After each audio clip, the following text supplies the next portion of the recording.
Thank you very much. That was a lovely song. Thanks to all those who have been on the pulpit and the participants.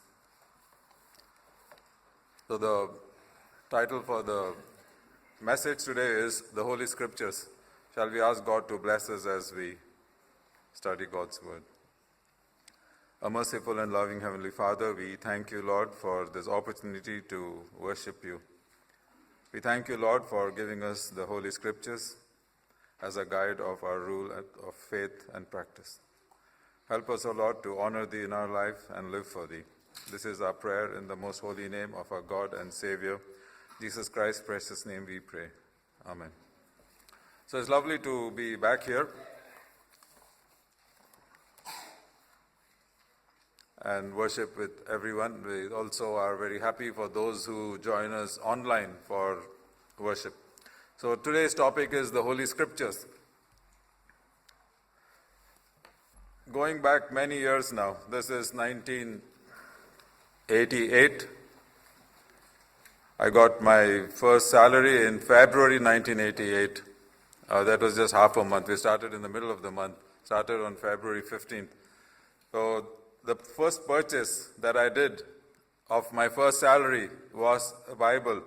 The salary was 805 rupees. So if you want a translation of value, it's like 7 pounds today. Those days, it must have been like 10 pounds or 6 pounds, whatever it is. But the interesting thing was the Bible cost 30 rupees, but I got a lovely cover, something like this, leather cover for that. That cost 75 rupees. The cover was costlier, but the 30 rupees value was a lot. It was a King James Version Bible, and it was my first purchase, first salary. A little bit about the Bible. It has got 66 books in the Bible, 66. And the Old Testament has 39, the New Testament has 27. There was a time when I knew each book of the Bible in order by memory. I did that a few months back, but it's all there in the contents. So if you want to look at it, what's the order? It's not much of a, in the index it's there. So sometimes I think, why do I trouble myself trying to memorize all those? Okay, it has 40 authors, 40, 1,500 years. It was written over a period of 1,500 years. There are two types of Bibles. There's a Roman Catholic Bible which has 73 books, 73. The Protestant Bible has 66 books. The language that the Bible is written was Hebrew, Aramaic, and Ancient Greek. That's pronounced as Koine Greek, Koine. The Old Testament was largely written in Hebrew and a small portion was written in Aramaic. Now, I've been listening to the sermons over the past few weeks and months, and a lot of these have been about our fundamental beliefs of our church, the Adventist Church. And one of the fundamental beliefs is we are basing our faith on the Bible. And we use the word sola scriptura. That means the Bible and the Bible alone is our rule of faith and practice. I've noticed that those who have gone before in the sermons, some of them have been very scholarly preparations. They go to the root of the words and things like that, which is very good. Now, the ancient Greek is more complex verbal form, but it has a free word order. A free word order means allow sounds to be arranged in different parts of the sentence, but it doesn't actually change the meaning compared to the modern Greek. The Bible translations have occurred over a long period of time. The first one is the Septuagint, that was BC 130, where 72 scholars wrote over different periods of time, and all of them matched. That is the beautiful thing of that. And that was done in Latin. 70 comes from, Septuagint comes from 70, but actually there were 72, it is said. The next one is a Syriac translation in AD 170. And Jerome's translation in AD 382. The Catholic Bible is largely based on Jerome's translation. And Tyndale, that's closer home, William Tyndale, in 1530s. And then we had a king gets involved in this, King James VI of England, and that was the same King James I of Scotland. There was a colleague of mine, I asked him, what is this King James VI and first? How did he get two titles? He said King James, he was sixth for England, first for Scotland. And now, one of the church members told me that I will be telling some anecdotes, and I don't want to let him down. So this is the first one. So we had moral instruction in school, basically about the Bible, and the Bible teacher was Pastor Franklin David. Incidentally, he married the cousin of my wife, so I am related to him. He was a very nice person, very handsome person. He still is, even though he's in his 70s. And he was a very godly person. And he gave us a test on the Bible. And the test was to quote scriptures. And I knew 9 out of 10, but one I really did not know. But I knew what it meant. I knew the context, what it was saying, the message in it. So I wrote in my own words what I thought was the memory text. And I was surprised when I got my grades. He gave me full marks for that last one. But he wrote a small note beside that. This is correct, but can you please tell me which version of the Bible did you use? It was my own version, and got full marks for that. So when you read the Bible, you may not exactly quote word to word, but it's important to get the message right. So the Bible, now let's talk about the Bible. It's not so important to know how we got the Bible, but we must not forget, we should never forget that a lot of people made big sacrifices. Some paid with their life for translating the Bible, like William Tyndale. And there are a lot of countries where the Bible is actually officially banned. You cannot take Bible into those countries. There's a government policy. So we need to be grateful for the government of this land, which gives us full freedom to worship. The Holy Scriptures, the author is divine. Any doubt about that? The memory text said that the holy men of old spoke as they were moved by the Holy Spirit. There is no question. And 2 Timothy 3:16 says, all Scripture is given by inspiration of God. We can trust that when God says so. So God is the author, human writers. The purpose which Timothy says the Scripture is given for doctrine, is for reproof, it's for correction and instruction in righteousness.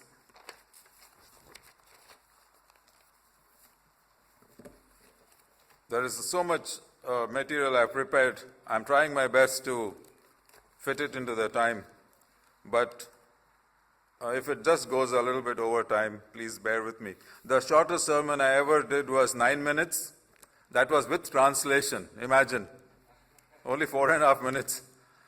And some of the people were wondering, they thought that was just the introduction. But it's not going to be 9 minutes today. The three main questions that human beings ask themselves or ask others are, where did I come from? What is my purpose of life? And what will happen after my life on this earth is over? Is there anything beyond? So where did I come from? We were created by God. God answers that question. We are created from God. Now, we have to accept it by faith that God created us.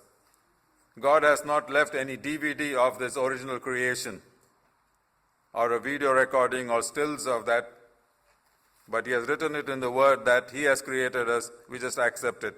If you go by human reasoning, they want a reason. Give a reason beyond what we can give them. It's impossible. Give a reason why things exist. Even yesterday, one of the patients asked me, who created God? So my answer was, we don't normally discuss religion with patients, but I just stopped the conversation with one answer. I said, you will get a chance to meet God and you can ask God yourself. I don't know if that was the best answer, but he tried to go on. I said, I'm sorry. My job is to treat you as a patient, and I'm not in any other capacity at the moment here. We were created by God. If anyone has a doubt, I'm sure God will give an opportunity. They asked this question to Richard Dawkins. There's a famous evolution biologist. And he said that someone asked him, what will you ask God if you get a chance to meet God? What question will you ask God if you meet Him? He said, I will ask God why He didn't give me more evidence than what He has given. Well, I don't know what more evidence you need to have. But the purpose is next. What am I doing here? For those who deny the existence of God, there is no purpose after this life is over. That's all. That's it. That's finished.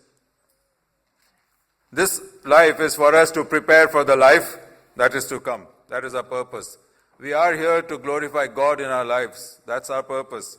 We are here to love one another and encourage one another on the Christian journey. That is a purpose for us. Our destination, to live with our Lord in heaven and in the earth made new. That's our destination.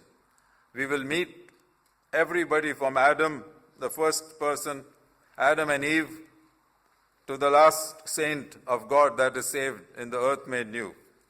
What better destination that can we have? We have limited time on this earth. We all know that. God has said 70, maybe if you are strong, 80, but the years are with difficulties. So there are a lot of verses in the Bible. Now let's look at those three major headings briefly. About creation. The Latin word for what the words used was creatio ex nihilo. God created out of nothing. Scientists want us to believe that the Big Bang occurred, matter just came from nothing, then they arranged mysteriously. That's all rubbish. In the beginning, God created the heavens and the earth. That's right in the first verse of the Bible. There is no question.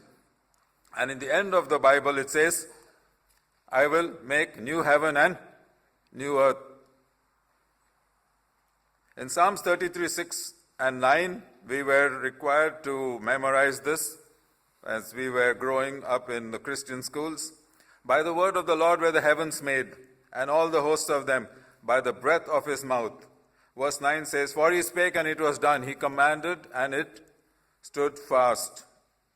There are so many verses in the Bible which talks to us about God's creative work. Psalms 8:3. When I consider the heavens, the works of your fingers, the moon and the stars which you have ordained.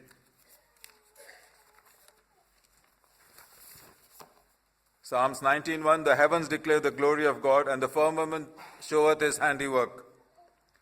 Psalms 104:5 says, you who laid the foundations of the earth so that it should not be moved forever. Job was asked this question by God, where were you when I laid the foundations of the earth? Tell me if you have understanding. So God says He laid the foundations of the earth. This is a beautiful one. Psalms 139:14. I will praise you, for I was fearfully and wonderfully made. For I am fearfully and wonderfully made. Marvelous are your works that my soul knows very well. And now some in the New Testament, John 1:3. All things were made through Him, and without Him nothing was made that was made. God made everything. There's no question there. And you can look at this one. Colossians 1:16. For by you all things were created that are in heaven and that are in earth, visible and invisible, whether thrones or dominions or principalities or power. All things were created through him and for him. Revelations 4:11 says, You are worthy, O Lord, to receive glory and honor and power, for you created all things, and by your will they exist. Revelations 21:5 says, Behold, I make all things new. The God who made those things in the beginning, He's going to make all things new. Then we need to know a little bit about Satan, author of all falsehood. John 8:44, Jesus said, He is a liar and the father of lies. He is the real author of the theory of evolution. It's ironical that the covering cherub that stood in the presence of God comes to this earth and says, There is no God. That's completely ridiculous.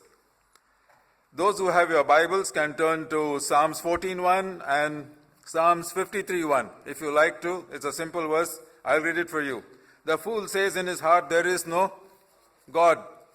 God doesn't call them brilliant, intelligent scientists. God just uses a simple word. Fool. You say there is no God, and God calls you by the definition He thinks suits them best. So I looked up the definition of fool. Interesting. A fool is one who acts unwisely or imprudently or a silly person. Something you should not forget. Remember those two verses, Psalms 14:1 and Psalms 53:1. The Bible tells us God gave us a day of rest, the Sabbath.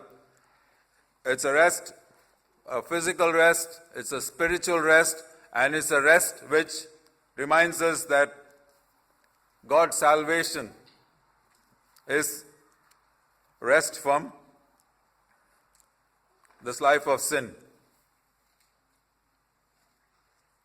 Seventh-day Adventists, the people of God, honor God's command when God says, remember to keep the Sabbath holy. Don't forget.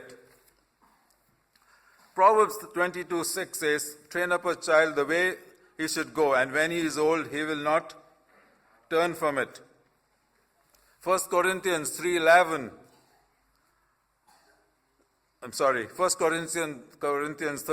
When I was a child, I spake as a child, I understood as a child, but when I became a man, I put childish things away. Now, when I was growing up, we were living in a rented house. There's a Jewish landlord, His name was Mr. Israel, like Jacob's name, Israel. I don't remember his wife's name. I just call her Mrs. Israel. But they had a son called Raymond. Like we have a Raymond here in our church.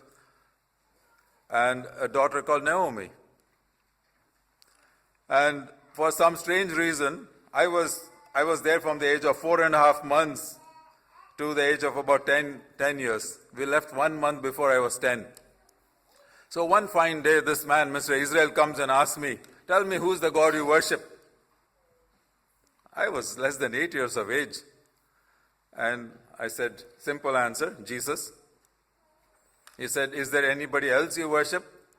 So I sort of remembered in school, they talked about Trinity, Father, Son, Holy Spirit.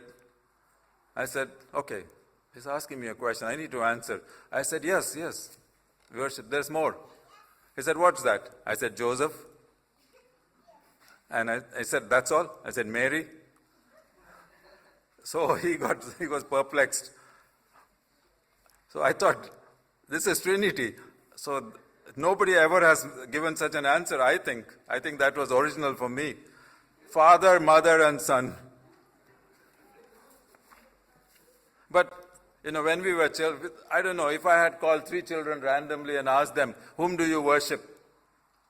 I don't know what answer. I'm sure all of you will say Jesus. So remember that. Be careful what you teach your children. Whom do you worship? Tell them the correct answer. Or they might come with a better answer than I did. Father, Son, and Holy Spirit, the Holy Trinity. So let's examine a little bit about the original home, Garden of Eden. What happened in the Garden of Eden? The Bible tells us God instituted a day of rest. He instituted marriage, and He gave us the best diet possible, a vegetarian diet. Now Satan has attacked all three. Marriages have been devastated. Sabbath has been changed. And the diet is so different than what God originally intended. The whole purpose of salvation is to restore God's image in Adam and Eve and all the children, descendants.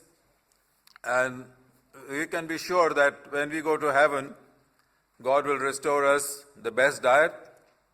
The Sabbath will be restored. But God said there is no marrying or giving in marriage in heaven.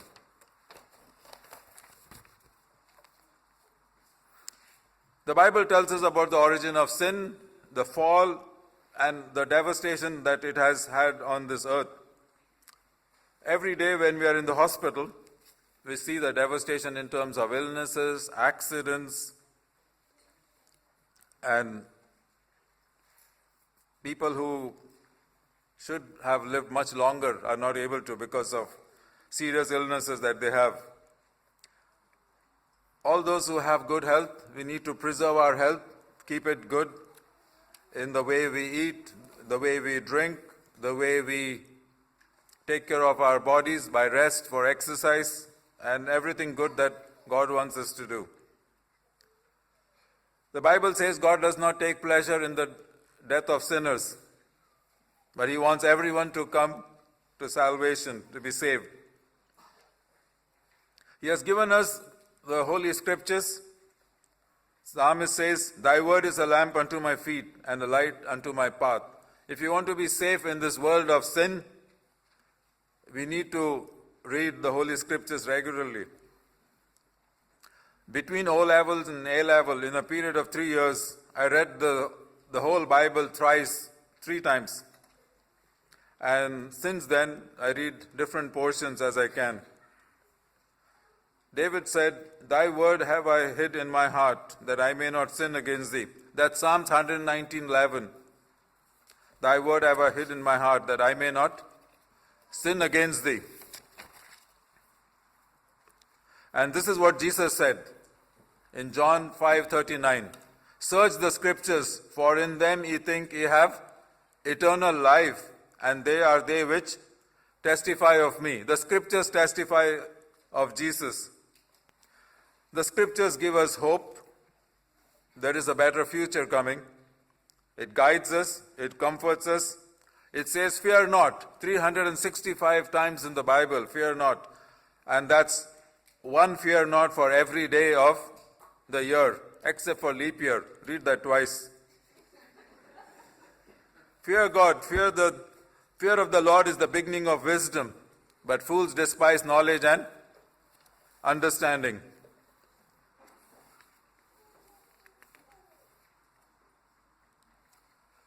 God tells us that we are sinners. All have sinned, it says, completely. Everybody, all have sinned. Let us keep humble, because the Bible says, "What is man that thou art mindful of him?" Our calling is a high calling. God has called us to a better life. He has chosen us as a chosen generation, a holy nation, a royal priesthood, people to live for eternity, not just for this earth and go away. I have picked up some gems from the Bible, and there are not many, so we won't be far from the finishing line. All have sinned and come short of the glory of God. There's no doubt about that. The Lord is my shepherd, Psalms 23:1. The Bible says the wages of sin is death, but the gift of God is eternal life. Someone mentioned it from here. Very good. For by grace are ye saved through faith, and not of yourself, lest any man should boast. No one can boast that we are going to go to heaven on our merits. We are going to heaven because Jesus paid our price and we live by faith in him. John 3:16, for God so loved the world that he gave us his only begotten Son, that whosoever believeth in him should not perish but have eternal life. God has given two great commands to us. The 10 commandments have been simplified into two. Love God and love your neighbor. And this is what Solomon said, the wisest man who ever lived. The whole duty of man is to fear God and keep his commandments. For God will bring every work into judgment, whether they are good or whether they are bad. Sister White, writing in 1851, said, I recommend to you, dear brothers, the scriptures, the rule of faith and practice. And in the last general conference she attended in 1909, she held up the Bible and said, I commend to you this book. I commend to you this book. And today I do the same. Thank you. God bless.